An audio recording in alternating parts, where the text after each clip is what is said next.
오늘 출애굽기 우리가 함께 읽은 이 4장 말씀을 보기 전에 2장 11절 말씀을 보게 되면요.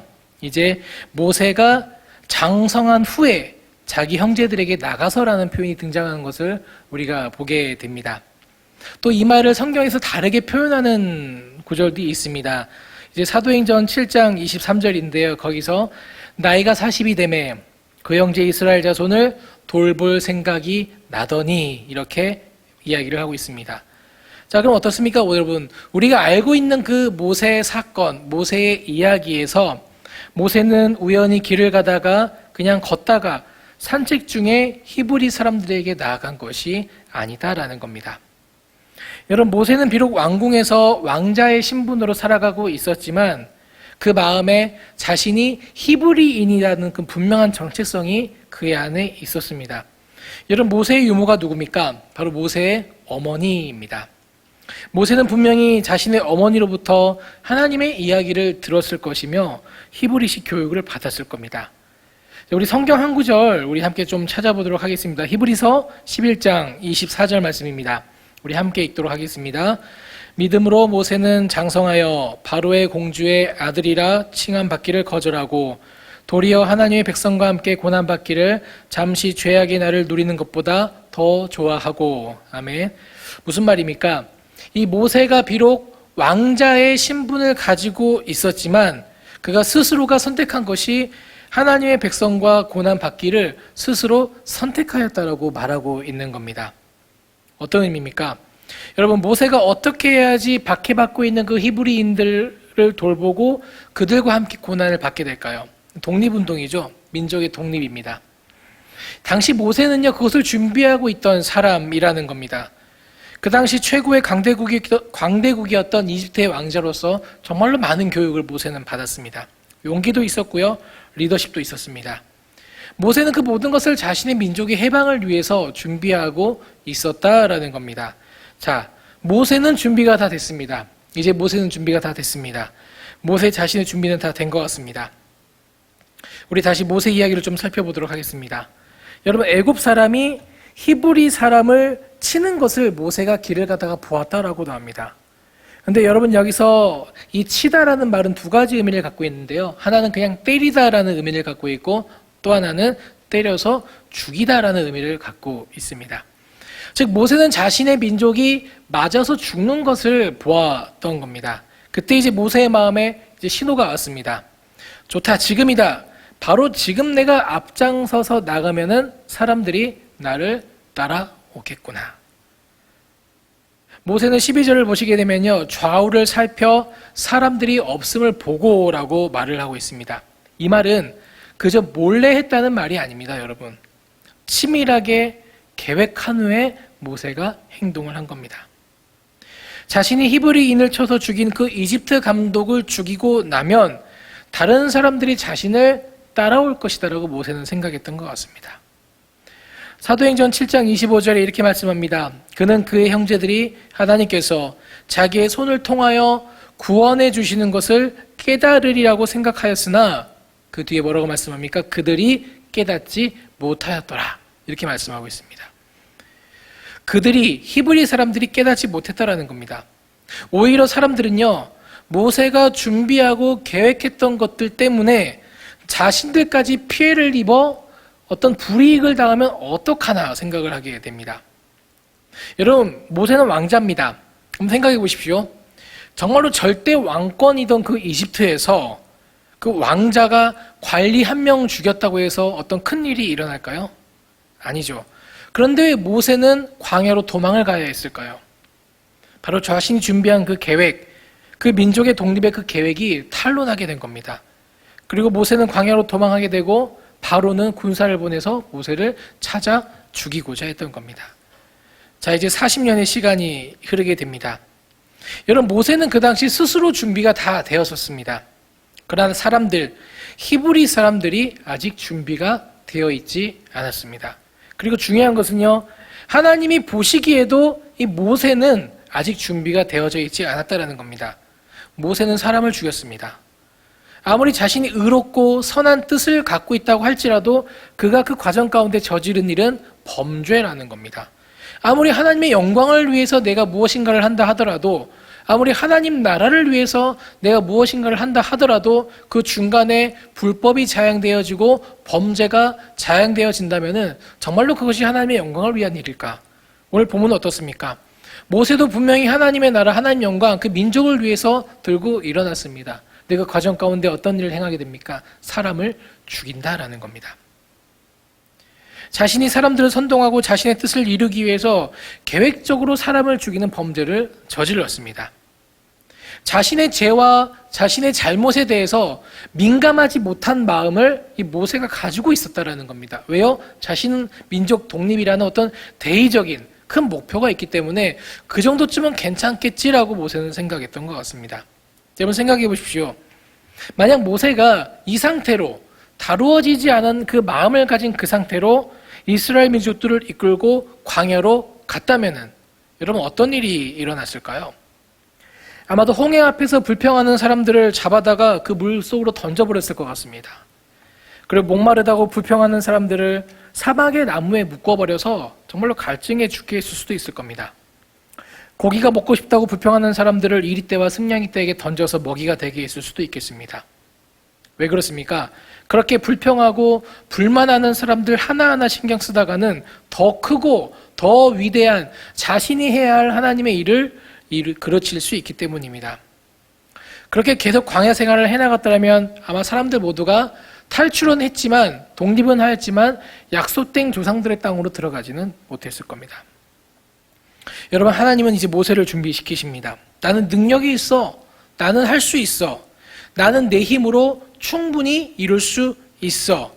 이렇게 확신하고 있었던 모세를 하나님은 사용하실 수가 없었던 겁니다.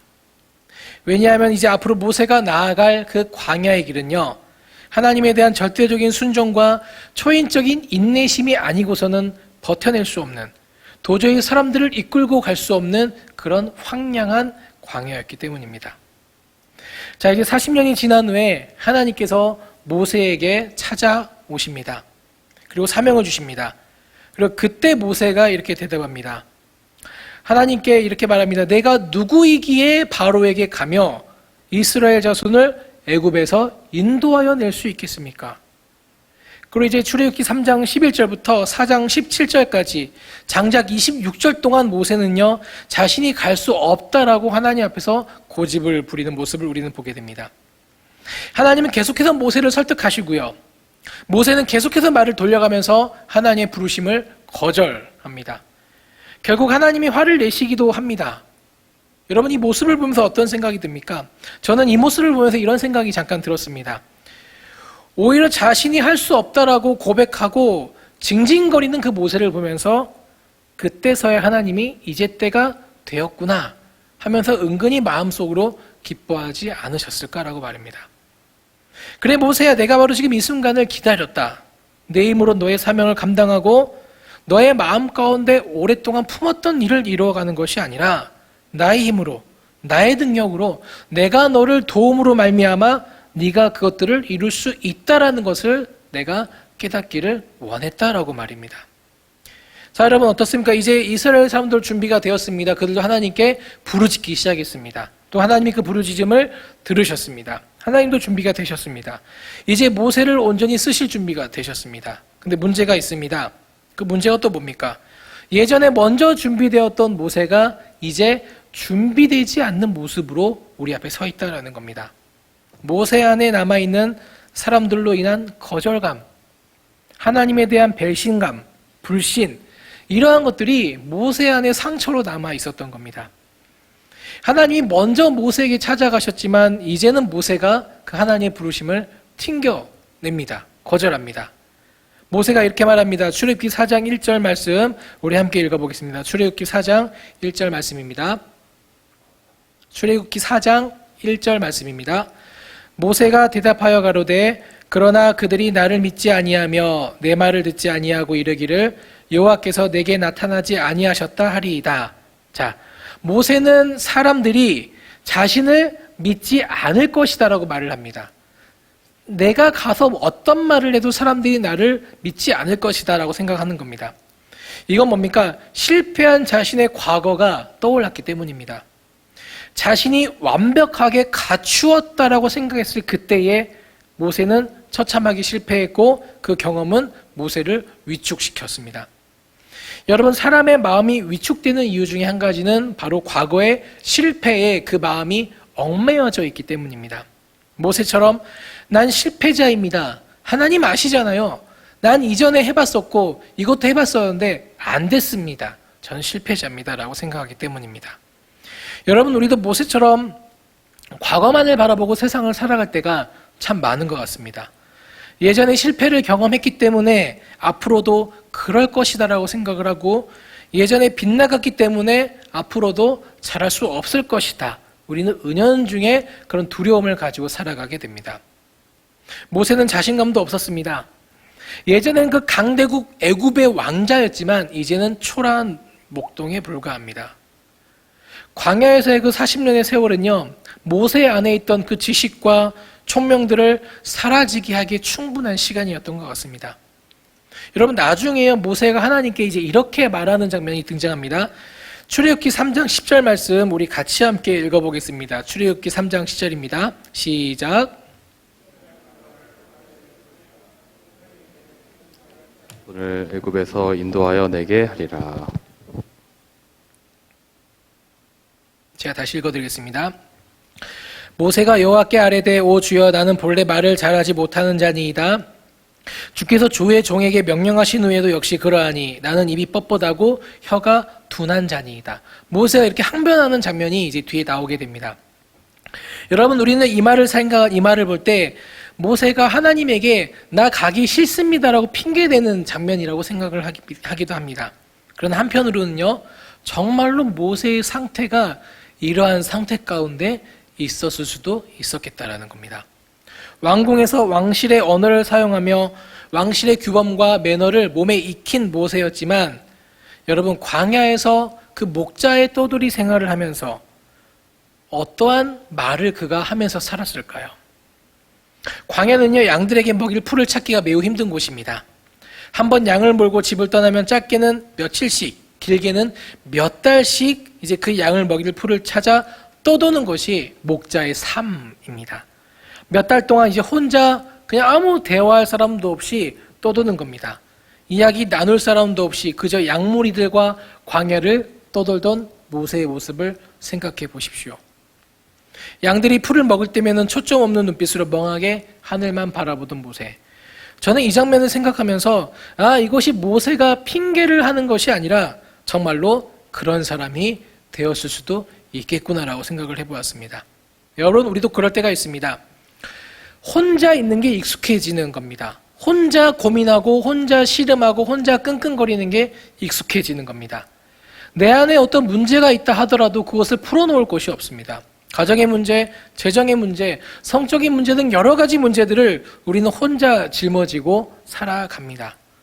이제 사람들과 함께 있을 때 그 문제를 잃어버리기 위해서, 그 문제를 생각하지 않기 위해서 우리는 다른 것에 집중하곤 합니다. 사람들과 모여서 수다를 떨기도 할 때는 내 가정의 문제가 사라지는 것 같습니다. 함께 모여 노래를 부르고 술을 마시고 하면은 내 가슴을 무겁게 짓누르던 그 간섭과 억압들이 잠시나마 사라지는 것을 느끼게 됩니다. 누군가와 나의 힘든 마음을 이야기하고 나누는 것이 무척이나 어렵고 어색하고 힘들게 다가온다는 겁니다. 우리도 모세처럼 과거의 실패와 상처로 인해서 그것을 혼자 마음속으로 삭히는데 익숙해져 버렸기 때문입니다. 여러분, 우리가 그런 마음 가운데 있으면은 하나님이 우리 가운데 오셔도 우리가 쉽게 반응할 수가 없습니다. 왜냐하면은 하나님이 이미 실패로 말미암아 굳어져 버린 나의 인생을 변화시킬 능력을 갖고 계시지 않다라고 여기기 때문입니다. 더 나아가서는 만약에 하나님이 그런 능력을 갖고 계신다면은 나는 왜 실패를 경험했어야 했습니까? 라고 사람들은 생각하기 때문입니다. 내 시선이 내 마음만을 향하고 있기 때문에, 내 어두운 부분만을 바라보며 나는 이것 때문에 안 돼, 나는 이래서 안 돼, 나는 할 수 없어 라고 자꾸 마음속으로 되뇌이고 있기 때문입니다. 그러나 여러분, 무엇입니까? 우리는 자신의 능력과 의와 믿음과 순전함과 의로움과 깨끗함을 바라보며 살아가는 사람이 아닙니다. 이 모든 것이 우리 안에 없다 하더라도 그럼에도 불구하고 우리를 통해서 일하기를 원하시는 그 하나님의 마음, 하나님의 일하심을 우리가 먼저 바라볼 필요가 있다라는 겁니다. 여러분, 베드로를 기억하십니까? 베드로는요, 눈앞에서 예수님을 3번이나 부인합니다. 마지막에는 자신이 예수라는 사람을 도통하지 못한다고 저주까지 내리게 됩니다. 이 베드로가 예수님을 부인했던 그 과거에 매여 있었다면은 그가 어떻게 쓰임을 받을 수 있었겠습니까? 예수님께서는 베드로의 마음 가운데 있던 그 죄책감을 치유하시기 위해서 부활하셔서 베드로에게 직접 찾아가시는 것을 우리가 성경을 통해서 볼 수 있습니다. 그리고 오늘 이 본문에서도 그 마음의 상처 가운데 더 이상 아무것도 할 수 없는 그런 상황 가운데 처해 있는 모세에게 하나님이 먼저 직접 찾아와 주십니다. 하나님 먼저 찾아와 주신다는 것. 이것이 바로 하나님 모세를 회복시키시고 베드로를 회복시키시고 바로 우리들을 회복시키시는 첫 번째 단계가 되는 겁니다.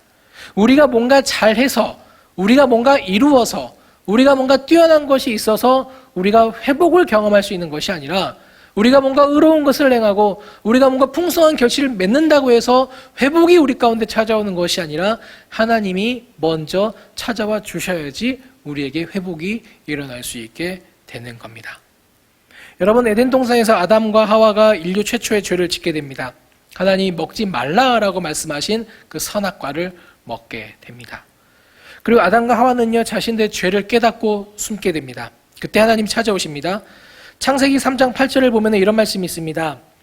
그들이 그날 바람이 불 때 동산에 거니시는 여호와 하나님의 소리를 듣고 아담과 그의 아내가 여호와 하나님의 낯을 피하여 동산 나무 사이에 숨은지라. 여러분, 영어 성경을 보게 되면요, 그날을 더 데이라고 말을 하고 있습니다. 이게 어떤 차이가 있느냐? 그냥 평범한 일상을 어데이라고 말한다면은 무엇인가 의미가 있는 날, 특별한 날, 어떤 사건이 일어난 날을 더 데이라고 말을 합니다. 바로 그날, 어떤 날입니까? 죄를 지은 바로 그날, 바로 즉시 죄를 짓고 바로 하나님께서 아담과 하와를 찾아오시는 겁니다. 하나님이 그들을 찾아가신 이유가 무엇일까요? 그들을 곤란해서 그들의 죄를 책망하고 그들에게 벌을 주시고 그들에게 형벌을 내리시기 위해서 그들을 찾는 것일까요? 그것이 하나님 목적이었다면 찾아가실 필요도 없을 겁니다. 그냥 말씀으로 나무를 다 불태우셔서 숨어있던 아담과 하와를 다 드러내시고 그들에게 바로 형벌을 내리시면 됩니다. 그러나 하나님께서는 그러지 아니하시고 아담과 하와를 친히 찾으러 에덴 동산 가운데로 내려가시게 되는 겁니다. 회복을 위함입니다. 죄 때문에 숨어버린 그 사람을 향해서 하나님이 애타게 그들을 찾으시는 겁니다. 아담아, 네가 어디 있느냐? 아담아, 네가 있을 자리는 나를 피해 숨은 그 자리, 두렵고 떨리고 불안하고 미래가 보장되지 않는 그런 자리가 아니라 나와 함께 교제하며 사는 이 자리라는 것을 하나님께서는 다시 한 번 더 말씀하기를 원하셨다는 겁니다. 왜 그 자리에서 두려워하고 있느냐? 나에게로 나와라. 나와야지 회복이 시작되는 겁니다. 여러분, 아담이 그 에덴 동산에서 쫓겨난 것이 정말로 징벌일까요? 징벌로 가득 찬 어떤 그 사건일까요? 하지만 아담과 하와가 에덴 동산을 나오게 된 데에는 정말 하나님의 놀라운 구속의 은혜가 또 그 사이 가운데 숨어 있다는 것을 우리는 보게 됩니다. 하나님께서 아담과 하와에게 짐승의 피를 흘리시면서 가죽옷을 지어서 입혀주십니다. 그 가죽옷은요, 예수 그리스도의 예표가 되어집니다. 즉 하나님께서 인간 가운데 결국 구원을 이루실 것이라는 그것을 예표하고 있는 겁니다. 여러분, 하나님께서 이제 모세에게 찾아가십니다. 그리고 모세를 부르십니다. 광야의 40년의 세월 가운데 실패자의 모습으로 깊은 상처 가운데 살아가던 모세에게 찾아가십니다. 헝클어진 머리와 다 부르터버린 손과 발, 그리고 대애굽 제국의 왕자의 모습은 어디론가 다 사라지고 이제는 볼품없는 한 초라한 양을 치는 늙은이에게 하나님은 찾아가십니다. 자신의 실패에 좌절하고 낙심하여서 다시는 그런 꿈을 꿀 생각도 못하고 깨진 마음을 가지고 사람들의 시선을 피해서 홀로 살아가던 인생의 나고자 푸념하고 있던 모세에게 하나님 말씀하십니다. 내 손에 있는 것이 무엇이냐? 그때 모세가 무엇이라 말합니까? 지팡이입니다 라고 이야기를 합니다. 자신이 그 광야 생활 가운데 언제나 손에 잡고 있던 그 지팡이, 특별한 능력이 숨겨져 있던 어떤 마법의 지팡이 같은 것이 아니었습니다. 말썽 피우는 양의 엉덩이를 때리던, 또 밤에 양의 무리를 위협하던 늑대를 쫓아내던, 밤에 불을 피워서 그 불을 뒤척거리기 위해서 들고 다니던 아주 평범한 막대기입니다. 길고 긴 광야길을 갈 때 힘이 들 때 몸을 기대고 땅을 짚고 갈 수 있었던 자신의 일상 가운데 그저 함께 있던 아무것도 아닌 평범한 나무 지팡이를 하나님이 말씀하신 겁니다. 여러분 어떻습니까? 그 뒤의 이야기들을 우리가 다 알다시피 하나님은 그 지팡이로 놀라운 일들을 행하십니다. 그 지팡이가 하나님의 기적의 통로로 사용이 되어진 겁니다. 그 지팡이가 나일강에 던져졌을 때 모든 물이 피로 변하였고, 그 지팡이가 홍해바다에 담겨졌을 때 홍해바다가 갈라지게 됩니다. 모세의 지팡이는 광야 40년의 세월 가운데 하나님의 권능을 상징했습니다. 모세와 함께 하시는 하나님을 상징하는 도구였던 겁니다. 여러분, 하나님이 어떤 신령한 물건으로 자신의 기적을 보이신 것이 아닙니다. 이 세상에서 귀하고 구하기도 쉽지 않은 보석으로 자신을 나타내시고 드러내신 것이 아니라는 겁니다. 바로 볼품없고 남루해 보이고 초라해 보이던 그 평범한 나무 지팡이를 통해서 하나님께서 일하셨습니다. 그 지팡이로 모세를 일으켜 세우신 겁니다. 여러분, 우리는요, 이 일상의 삶 가운데, 또 우리 신앙의 삶 가운데 우리가 가진 것이 별로 없다라고 생각을 할 때가 너무나도 많습니다. 또 우리는 더 이상 무엇인가를 시도할 수 없을 만큼 어려운 상황 가운데 있다라고 여길 때가 우리는 있습니다. 그때마다 우리는 다른 이들의 삶과 비교하면서 열등감을 갖고는 합니다. 또 다른 공동체와 우리 공동체를 비교하면서 우리의 연약함을 놓고 우리는 이제 한탄하기도 한다라는 겁니다. 그 열등감 때문에 상처가 생기고 그 마음이 위축이 됩니다. 그 마음이 위축되면서 어떤 일이 일어납니까? 두려움이 찾아오기 시작하는 겁니다. 우리는 할 수 없다. 우린 과거에 실패한 경험이 있다. 우리는 과거에 무너진 경험이 있다. 한때는 잘 나가는 것 같았지만 한순간에 어떤 무엇인가로 다 무너져 버렸다. 우리는 이제 다시 일어날 수 없다. 우리는 이대로 가야 한다라고 사람들은 생각한다라는 겁니다. 그 열등감은 마음의 위축을 가져오고, 마음의 위축은 두려움을 가지고 옵니다. 그리고 그 두려움은요, 그 두려움에서 벗어나기 위해서 내가 두려움을 가졌던, 나에게 두려움을 주었던 원인 가운데 집중하지 못하게 우리를 만듭니다. 실패했다면은 되돌아가서 다시 시작해야 되지 않습니까? 그러나 두려움은요, 우리를 되돌아가는 것을, 다시 시작하는 것을 막습니다. 다시 했다가 또 실패하면 어떡하지? 다시 시도했다가 또 무너지면 어떡하지? 다시 애굽으로 돌아갔다가 또다시 거절당해서 광야로 쫓겨나면 어떡하지? 으쌰으쌰 마음을 모아서 다시 한 번 더 해보자고 일어났는데 이전처럼 다 무너져 버리면 어떡하나? 그런 두려운 말입니다.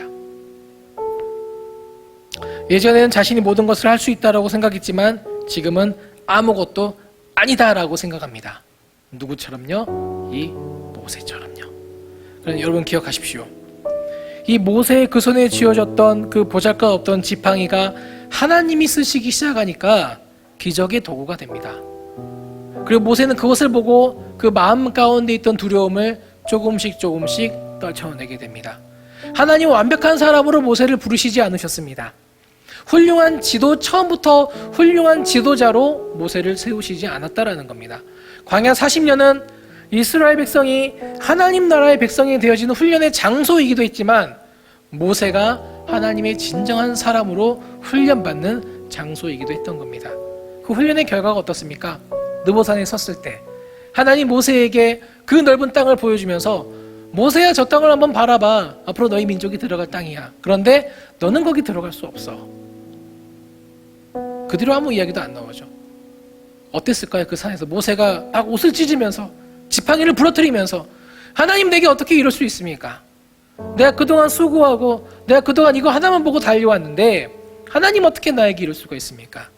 이러시면 안 됩니다. 하나님. 그랬을까요? 아닐 것 같습니다.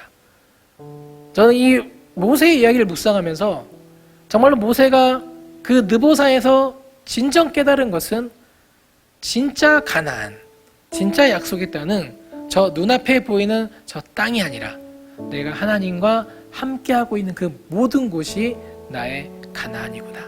모세는 진작에 깨달았을 것 같습니다. 하나님 모세를 그렇게 훈련시키셨습니다. 아무것도 아니다라고 생각했던 그 모세, 실패자의 삶 가운데 살아가던 모세를 하나님께서 직접 그를 다루셨다는 겁니다. 마찬가지입니다, 여러분. 우리는 여전히 연약합니다. 여전히 부족합니다. 여전히 할 수 있는 것이 많이 없습니다. 또 자원도 많이 없습니다. 그러나 하나님이 우리와 함께 하신다면 우리가 할 수 있다는 것. 가장 말하기 쉬운 말이지만 가장 은혜가 되는 말이기도 하고요. 가장 당연하게 생각되는 말이지만 가장 믿고 따르기 어려운 말이기도 합니다. 하나님이 우리와 함께 하시면 우리는 할 수 있다는 것. 여러분, 세상이 두렵습니까? 요즘 초등학생들은요, 벌써부터 취업 걱정을 한다고 합니다. 그래서 아이들이 공무원 시험 준비를요, 초등학교 마치면은 그 학원이 있다라고 합니다. 그 아이들에게, 중학교 들어간 아이들에게 공무원 시험을 치를 수 있는 그 학습 여러 가지 것들을 알려주는 학원이 있다라고 합니다. 두려움으로 인한 염려와 걱정이 여러분을 지배하고 있습니까? 요즘 어떻습니까? 우리가 이제 50명씩 예배를 드릴 수 있는 여건이 열렸습니다. 현장 예배를 드릴 수 있는 여건이 열렸습니다. 막상 우리가 기도할 때 어떻게 기도했습니까? 하나님, 우리가 함께 모여 예배할 수 있는 그날을 기다립니다. 우리의 기회를 열어주십시오. 누구나 다 그렇게 기도했을 겁니다. 눈물로 기도했을 겁니다. 하나님, 이렇게밖에 예배할 수 없는 우리를 불쌍히 여겨주십시오. 아이들을 바라보면서 그렇게 기도했을 겁니다. 그런데 이제 그 여건이 열렸습니다. 부분 제한적이지만 할 수 있는 여건이 열렸습니다. 우리의 마음의 준비가 되었을까요? 하나님은 준비가 되셨습니다. 상황은 어렵지만, 환경은 어렵지만 그래도 하나님께 나오는 사람들에게 은혜 주시고 그 사람들을 새롭게 세우셔서 다시 한 번 더 힘있게 신앙 가운데 나가게 하실 준비가 되셨습니다. 근데 이제 우리는 어떨까요? 우리는 준비가 되었습니까?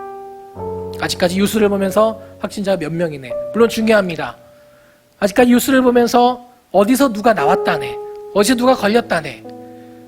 하나님에 대한 말씀의 신뢰보다 그 뉴스에 대한 그 마음이 더 우리들의 마음 가운데 큰 건 아닐까요?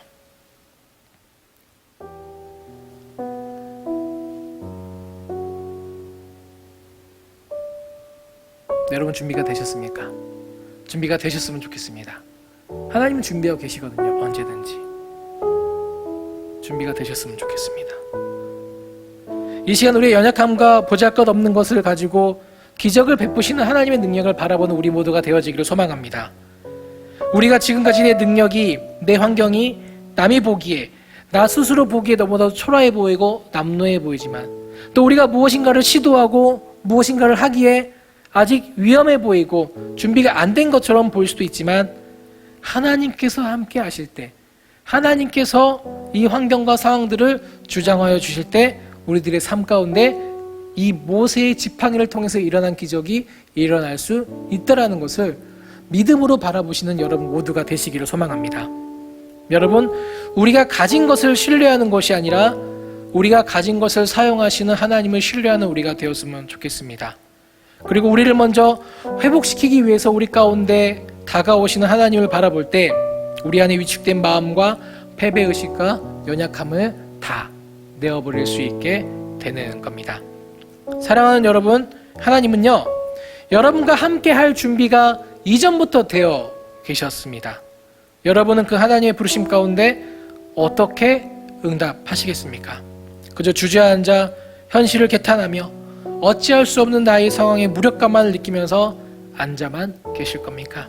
아니면 보잘것없어 보이는 나의 삶도 다듬어서 기적의 도구로 사용하시는 그 험한 물 가운데 위험을 무릅쓰고 그 물을 건너온 베드로를 건지시는 것처럼 우리를 언제나 지키시고 보호하시는 그 하나님의 그 손을 붙잡으며 나아가시겠습니까?